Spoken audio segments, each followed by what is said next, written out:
So let's start this by me confessing to you, Jim, that I am merely a vessel to give you questions, millions of questions that people at theenvelope.com and Gold Derby are eager to ask. Okay. So the most important, urgent question we have for you is the one that seems obscure to non-award nuts, but is very important to us, and that is, assuming you get nominated again, what episode will you give to the Emmy judges? And we have our choice. We're interested to know in what you would pick. Should I tell you first? Yeah. Okay. I am leaning towards pretty heavily an episode where Sheldon had to make an acceptance speech. And it was a really heavy episode as far as, I was in the whole thing, and I had a scene, like a one-on-one scene with almost every character in it, and then had to memorize this horrible song about the elements.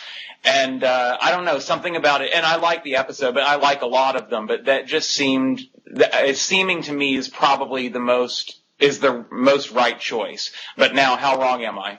Ding, ding, ding, ding, ding. You're correct. I'm right? The episode is the pants alternative, correct? That's right, yeah. And you're actually drunk giving the acceptance speech, aren't you? That's right, yes. So that guarantees you're going to win, Jim, because it does.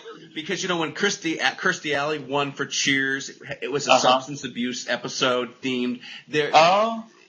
Substance abuse hit such a touch button in Hollywood that's how, Jeff Bridges just won the Oscar for that awful movie. Well, okay, but now I think that I don't feel that this was a very special episode of Big Bang. You know what I mean? Right. I'm not sure it tugged at the heartstrings to see Sheldon get drunk. But that's very interesting. I thought it might work best because I showed so much flesh in it. I actually take my pants off during it. So I thought that was a real ringer. Of course. Drunk, take your pants off, and you have an acceptance speech, the award theme. It's subliminal. Absolutely. You can't lose. Just don't get drunk on Emmy night, because that could be exactly. No, never. That might be a bit off. But if you had a runner-up choice, what would it be? Because we posed this question to our four moderators, Chris Boomer, Pete Jim, and Rob LaCourie. They said there is no runner-up, that is your Emmy episode. But you think there would be another consideration? I did have a runner-up because I really enjoyed the episode, working on it and watching it, I guess, where Penny hurts her shoulder and Sheldon has to take her to the hospital. And, not only did he have to do that, he had to drive and whatever, but I always have such a fondness for any of the Penny Sheldon scenes. They're so much fun to work on, and I think the writers I think they write everything really well, but I think they are especially attuned to those two characters talking to each other. So there's always something, like I say, kind of special for me about those. But I still think I think the four of you were right, and I'm apparently in agreement. That's 5. Yeah, I'm glad to hear it. There's an odd thing that non-award geeks like yourself wouldn't know, but it's really important for you as a contender in your show this year, and that is not to be discouraged as you become a new show on the air when you're not nominated for Best Comedy Series, because it sometimes takes a while.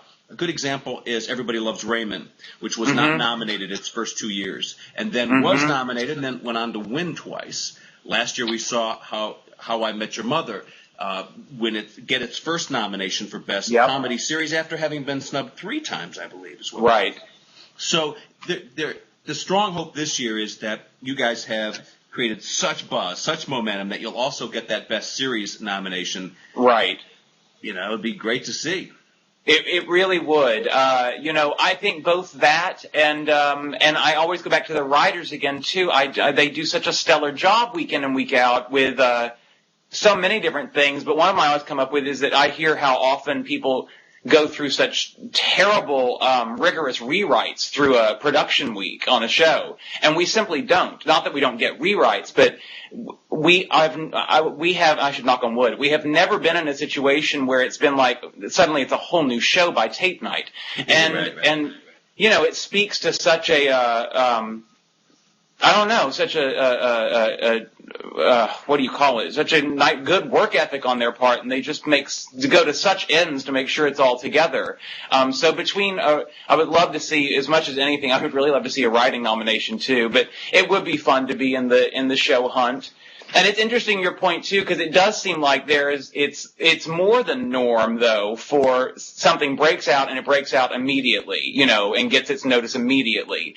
But if it would fall in line kind of with how things have gone for us rating wise, our ratings were fine, and then they were better, and then they were better, and then of course they put us behind 2.5 Men, and it's a completely different story. But I don't feel like it's the norm. It was out of the norm to let a show form its audience and grow it, and I'm very grateful for that, but it would fit right in line with that theory. Ted Mosby, one of our posters, asks this question. I'm playing game show host here, aren't I? Who came up with the catchphrase bazinga? Because Ted laughs every time he hears it. I really enjoy that word too. I think it was the writers, and I think it was probably Chuck. It could have been Bill Prady, and it could have been Lee Aronson, but I really feel like that was a Chuck word. Okay. I could be wrong, but I really feel like we were at the rail one day talking to the producers about a scene or whatever, and he was like, something with bazinga. They really turn into those chicken or the egg moments, though, where you can't always remember exactly how it came up first. I know I didn't come up with that. I would have never had bazinga come out of my head. Adam Monks wants to know, how many takes does it take you to do, when you have to spit out a lot of physics, how many takes does it take normally, and what was probably the worst example of that where you had to wrap your mouth around all that? It normally does not take me very many takes, largely because when they are those large pieces like that, I just drill them so much that once that train is going, it's pretty easy to stay on it. I don't get too tongue-tied after. I usually spend the weekend working on it or whatever. However, the exception to that rule was when we had the rock, paper, scissors, lizard, Spock thing. That was terrible for me. And I'm convinced that it was because I understood it just enough to trip myself up, whereas the science stuff, I don't know what the hell I'm talking about half the time, to that degree. Like, I can't get in my own way because I don't know what we're saying. But the rock, paper, scissors, lizard, Spock, I certainly played that. And so it would be making enough sense to me that I would trip myself up and go, wait a minute, what did I just say? And then the other speeches, it doesn't matter. It wouldn't make any sense to me anyway. But that one we had to do several. Oh, I can't even count. It must have been 8 to 10 times, I'd say, right in there, which maybe even that isn't that much, but it felt like it's torture in front of a live audience to keep messing up. It drives me, I guess I'm a perfectionist, but it drives me batty. That's hilarious.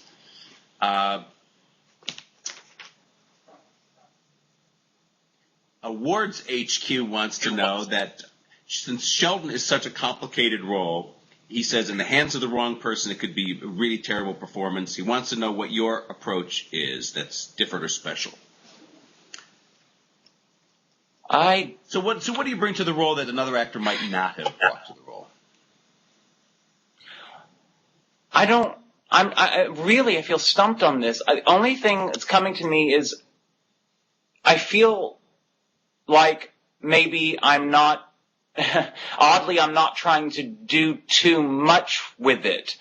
I guess more specifically what I mean by that is I really feel like I really let the writers dictate each movement, each thought in a way, and I feel like I simply kind of execute them. And obviously I'm bringing something just by doing it that's my own, but I'm not adding anything, and I'm certainly not trying to make him crazier or quirkier, nothing like that. I'm trying to just do, and this is where I don't think it's any different than what most actors would do, is just to be as honest with it as possible. I've often said that what's neat about Sheldon, and I think about all the characters to varying degrees, is that they're very special. They're geniuses, and some of us have some peculiar characteristics that have been written in or whatever, but you do have a sort of sky's the limit thing as far as I'm concerned with it, because I've said this again and again, I've never known anybody exactly like Sheldon. And instead of that impairing me with going, I have nothing to compare it to, the good part is anything's possible, I don't know what his limits are. I don't know. And so it's very freeing, actually. And it's easy to believe when they say Sheldon does this and they say the writers say Sheldon says this, I go, well, sure he does. Why not? But once again, I don't know that that's any different than what, most people would bring to it. My sick little mind is the only specialized filter, I guess, that's different than what somebody else would have,